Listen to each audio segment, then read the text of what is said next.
Hey guys, how you doing? Brian here again. Hey, on this video, I want to talk about the habits that we need to have so that we can be able to know how to respond, how to behave. The wisdom of how we deal with situations while in the process of chasing our purpose, fulfilling our purpose. Once you know what your purpose is, I've made videos on how you can find your purpose. There are many videos out there, but mine is one of them. And also find and once you know what your purpose is, to understand yourself. We can read personality books. It doesn't mean that it's going to put you in a box, but at least you understand why you do what you do, your weaknesses, your strengths, knowing what you need to work with. The purpose of that is obviously to minimize the surprises, to minimize the distractions, to minimize the mysteries of why things are happening in your life without you knowing. Doesn't mean that it'll make you know everything, but at least it'll minimize that. So that way, when you're fulfilling your purpose, you're not getting distracted by too many things. Doesn't mean that distraction can be eliminated entirely, but you can minimize it to to a fairly low level. So once you do that, then the habits that we need to have is, well, pretty much I read The 7 Habits of Highly Effective People by Stephen Covey, and I hope I said his name right. And that book just changed my life.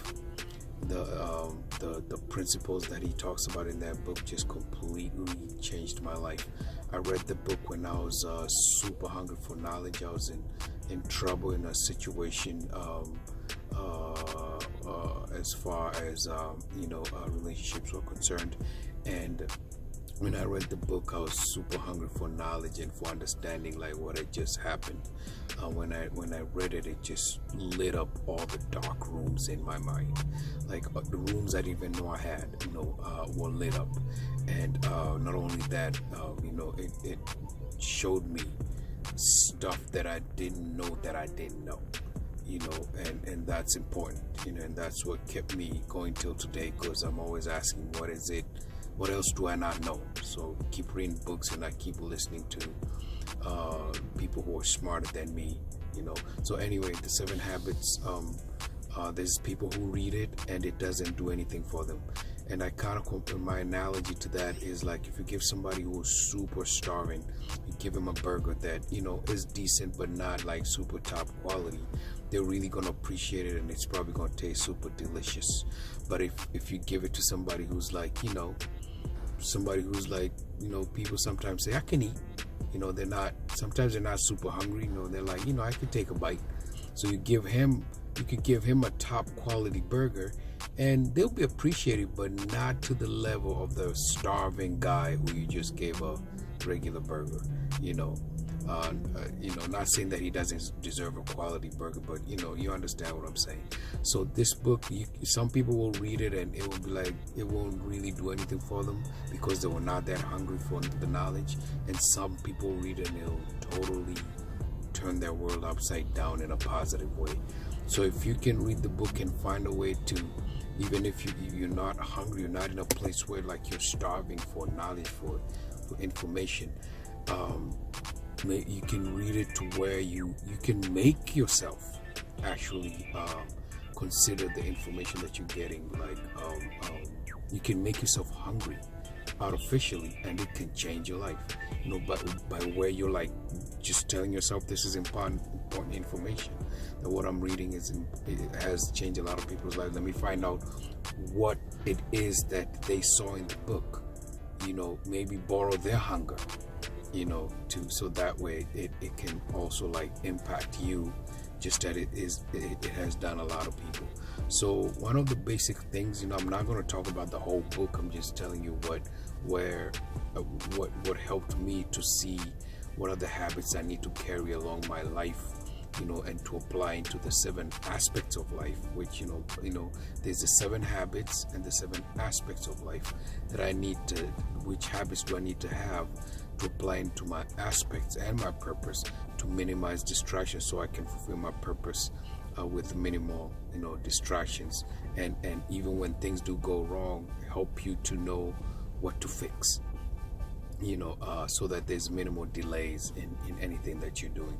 So one of the things that is super profound, and the whole book is profound, but I'm just going to pick maybe 2 aspects of it. And one of the aspects is he calls it the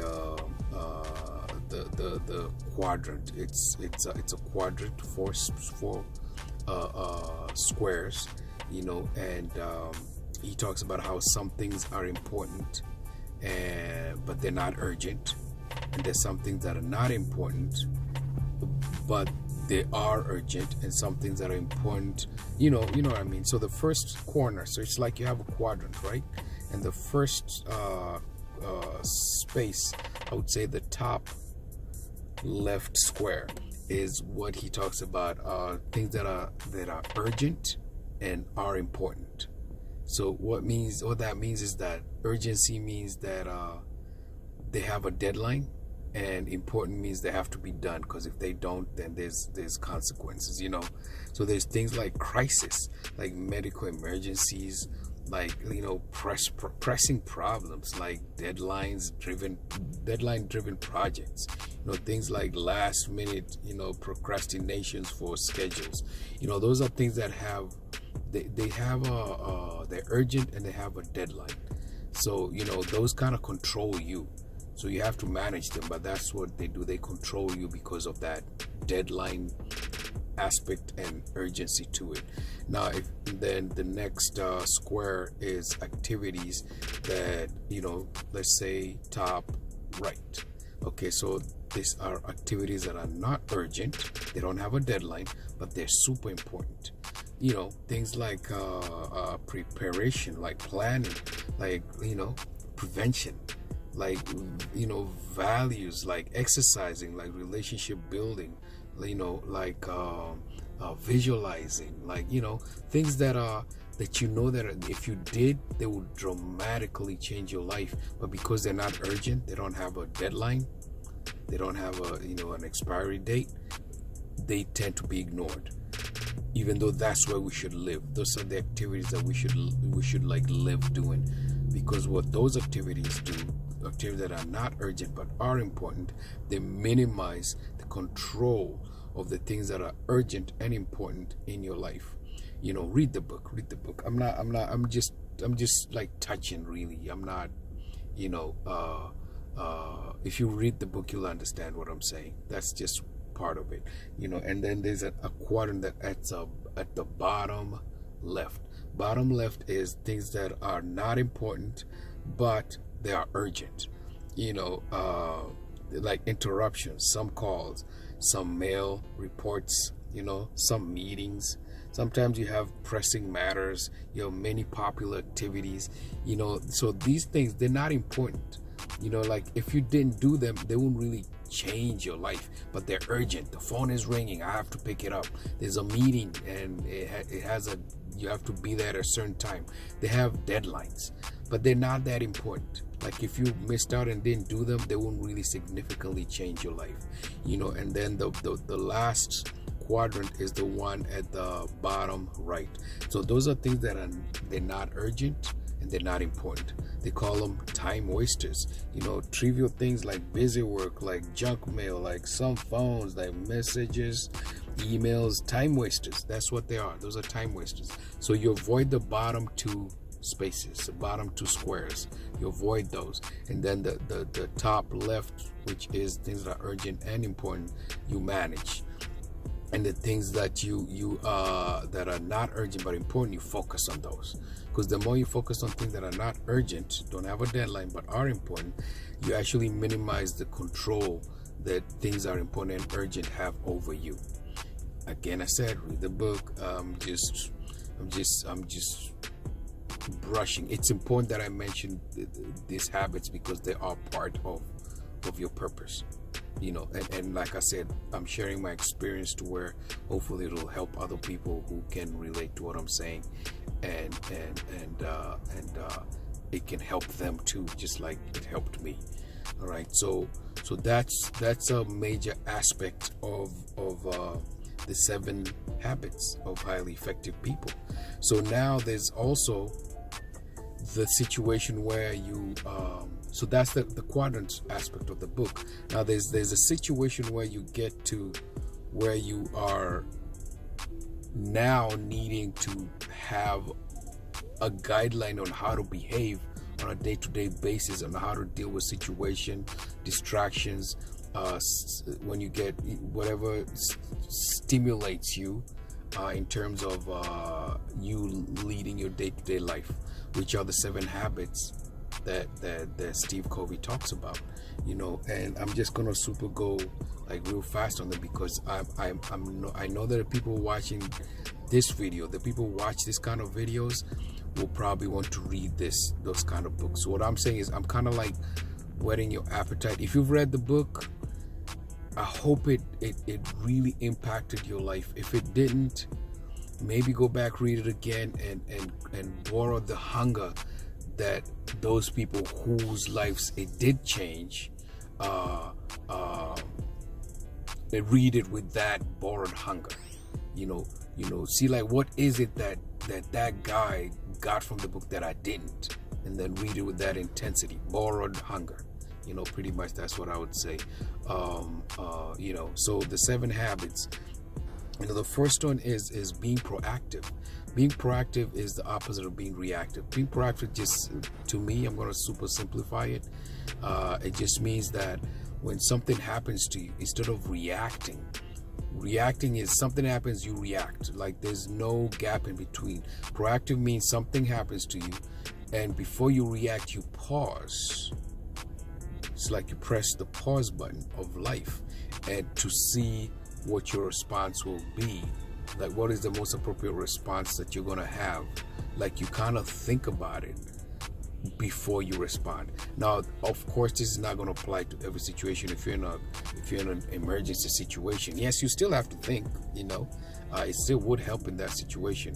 You know, but I'm talking about just day-to-day activities, not emergencies. Some emergencies you can actually apply this principle, but some of them maybe you might not. But I'm talking about day-to-day activities. Like, say for example, if somebody called you a fool. You know, do you just react and call him a fool back, or do you stop and think, okay, he called me a fool. Am I a fool? Why did he call me a fool? This could take a few seconds, you know. Why did he call me a fool? Is it because he's upset? Is it me? Is it him? So you're thinking, and you're coming up with the best way that you're going to respond to this person instead of just reacting. And that, which is what a lot of people do, me included, before I read the book. I'm not saying that I'm better now, but I'm super working on it. So that's being proactive instead of being reactive, you know, because I think I believe that my experience is good to know what to do and what not to do. So I say be proactive and not reactive, right? So the second habit is beginning with the end in mind. Just like when they build buildings, they draw the blueprints first. They put all the specifications of the buildings. They have discussions, and when everybody that's involved in building that structure is satisfied with the blueprint, that means the building has been built on paper first. Then they go ahead and build the physical structure, you know. So that means that they started with the end in mind. They finished the building on paper before they started the actual building. So that's starting with the end in mind, and not starting with the middle or the beginning in mind. Because the end in mind means you've already finished before you even started the activity. So that makes it so much easier, because you know what it's going to look like, and it guides you towards the end, because you can tell if you're heading towards the desired end or not. Because when you're in the middle of the process, you'll be like, if it doesn't look like it's going to end up where you want it to end up, then you can correct yourself, you know. So starting with the end in mind, not the middle, not the distractions, not the stumbling blocks. So, and the third one is go read the book. Go read the book. The third one is first things first. So when you wake up in the morning, for example, you should do things that's what I do, most of the days. When you wake up, the first thing you should do is things that will the things you do in the morning is like kind of set the mood of the day, as they say. You can change the mood later on, but they kind of say, which is kind of true. So I'll wake up, will say my prayers. I might sing inspirational spiritual songs, listen to read spiritual material, listen to positive people smarter than me that update my thinking or upgrade my thinking.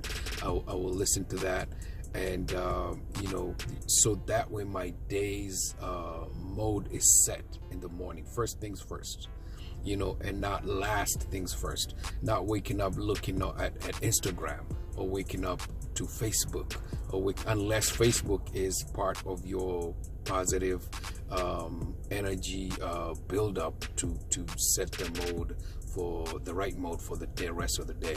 So not first things first. You do the people exercise, a couple of sit-ups, or some people go to the gym in the morning. So first things first, always, and not second things first or third things first. First things first. Go read the book. And then the fourth one is think win-win. So every time you meet somebody, or every time you guys, there's a decision to be made, there's always two people, and sometimes those two people might, 2, 3, 4, 5 people might not agree on the final outlook. They might have different outlooks. So especially when it comes to a business, what he says is sit down and talk about the situation until you come up with both of you might not come out with your first choices, but if you keep going down the list of the things that you both want, you can come up with one that's common for both of you, and so that way the person you're working with feels like they got what they wanted and you got what you wanted. Another example could be like in a relationship or a friendship. For example, you want to go to different restaurants for lunch. This is just a simple one, but it does put the point across. Both of you want to go have lunch. Your friend wants to go to, if it's for example in America, they want to go to Chick-fil-A, and your friend wants to eat Mexican food, but you can't come up with both of you don't want what the other person wants. So you can go down a list of other restaurants, and eventually out of that list there'll be something that both of you will have in common, so you can decide to go eat there instead. So you both of you get what you wanted. It might not have been the first choice for both of you, but at least you had the choice that you make, both of you made. And sometimes you can compromise. It doesn't mean that it always has to be win-win. You can compromise if sometimes the relationship is more important than having to have a win-win situation, especially in a marriage. You can compromise, and because the relationship is more important than you having to win. So mostly this win-win is applied, is the first thing that would be applied in a situation where there's not an agreement to the end result. So always think win-win, and not anything that has a lose in it. There could be a win-lose, it can be a lose-lose, it can be a lose-win. So anything that has a lose in it, avoid. Read the book. And then now the fifth one is seek first to understand before having someone understand you. So if you're sitting down to talk with somebody, whether it's a serious conversation or a casual one, you need to it's important that you understand them first. Like, let them talk first. It's almost like saying talk less, listen more. So let them talk first. Understand them first. Understand where they're coming from first. So that way, when it's your turn to talk, you'll know exactly what to say. And maybe by the time they're done talking, you there's some things that you were going to say that you don't need to say anymore because they clarified. And usually when people feel understood, they're more open to have, you know, others speak to them and influence them. You know, now this might not be a natural thing. You know, even I'm still learning on how to do this, and you know, it just makes things so much easier. You know, they notice that you have put them first, and they're more open to listen to you. Read the book. You know, so okay. So now the sixth one is synergize. Now synergize, that's when you celebrate. He calls it celebrate your differences. A perfect example that hits the you know, that puts the point across is a married couple. You know, a female and male. Now a married couple, they're male and female, so that means they have their anatomy is different. You know, but when they celebrate their differences by being intimate, you know, married couple being intimate, they could end up having a child. So the child is as a result of their differences. You know, most of the time we fight because of our differences instead of celebrating our differences. We should celebrate that person is different from me, and that person should celebrate your difference from them, because they say that when we put our differences together, like that married couple putting their difference together, we could come up with something that will be a whole lot better than if I did it by myself and if that person did it by themselves. If we put our efforts together, our difference together, and merge, when they call them brainchild, you know, come up with a project and put our different aspects of who we are into that project, we'll end up coming up with something far much better than we would have come out with if it was just us working on that project. So our differences are not there to fight over. They're there to celebrate. Oh, you're different from me. Sometimes you might not agree with what their difference, you know, is, but it doesn't mean you have to fight over it. You know, so I heard once a very intelligent person say that before people get married, their differences attract them, but after they get married, their differences attack.